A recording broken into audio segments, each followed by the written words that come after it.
আসসালামু আলাইকুম প্রিয় বন্ধুগণ। আপনারা নিশ্চয়ই জানেন যে মধ্যপ্রাচ্যে যুদ্ধের দাবানল বইছে। জর্ডানেও জর্ডানি লক্ষ্যবস্তুতে ইরানের বিধ্বংসী হামলা চলছে। মার্কিন ইসরায়েল জোটের মধ্যে চলমান ছায়াযুদ্ধ এখন এক ভয়াবহ রূপ ধারণ করেছে। গত ২৮শে ফেব্রুয়ারি শুরু হওয়া মার্কিন ইসরায়েলি যৌথ অভিযান অপারেশন এপিক ফিউরি এর প্রতিশোধ নিতে ইরান মরিয়া হয়ে উঠেছে এবং মধ্যপ্রাচ্যের বিভিন্ন দেশে মোতায়েনকৃত মার্কিন ও মিত্রবাহিনীর ওপর পাল্টা হামলা জোরদার করেছে।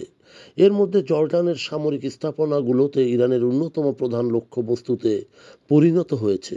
জর্ডানের আকাশসীমা ব্যবহার করে ইসরায়েলের দিকে যাওয়া ড্রোন ও মিসাইল প্রতিহত করার প্রতিক্রিয়ায় ইরান সরাসরি জর্ডানের ভেতরে আঘাত হানছে। বিশেষ করে থার্ড রাডার ধ্বংস জর্ডানের মোতায়েনকৃত আমেরিকার অত্যাধুনিক terminal high altitude area defence অর্থাৎ থার্ড ব্যবস্থার উপর রাডার ইরানের হামলায় মারাত্মকভাবে ক্ষতিগ্রস্ত হয়েছে। এই রাডারটির বাজার মূল্য প্রায় ৩০০ মিলিয়ন মার্কিন ডলার।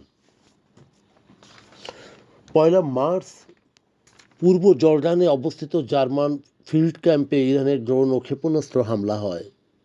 মুয়াক্কাফ মালতি বিমানঘাঁটি জর্ডান, যেখানে আজ রাতে অবস্থিত এই গুরুত্বপূর্ণ বিমানঘাঁটির কাছেও বেশ কিছু ক্ষেপণাস্ত্র হামলা চালিয়েছে ইরান, যা জর্ডানি বিমান বাহিনী প্রতিহত করেছে।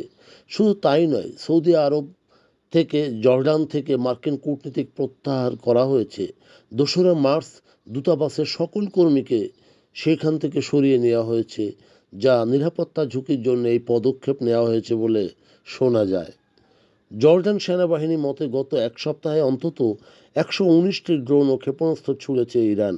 এর মধ্যে ১০৮টি তারা প্রতিহত করতে পারলেও বাকিগুলি বিস্ফোরিত হয়েছে বিভিন্ন বেসামরিক নাগরিক ও তাদের ঘরবাড়ির ওপর, এবং যা ব্যাপকভাবে ক্ষতিগ্রস্ত হয়েছে। আজরাফ সহ বিভিন্ন এলাকায় ড্রোনে বিধ্বস্ত হয়েছে এবং সেখানে এক কিশোরী গুরুতর আহত হয়েছে বলে জানা যায়। সামরিক বিশ্লেষকদের মতে ইরান মূলত জর্ডানকে সতর্ক বার্তা দিতে চাইছে যেন তারা মার্কিন ও ইসরায়েলি বিমান বাহিনীকে কোনো সাহায্য বা তাদের আকাশসীমা ব্যবহার করতে না দেয়। অপারেশন এপিক ফিউরির মাধ্যমে ইরানকে দুর্বল করার দাবি করলেও জর্ডানের এই অবস্থা প্রমাণ করে ইরানের পাল্টা আঘাত হানার সক্ষমতা এখনও শেষ হয়ে যায়নি।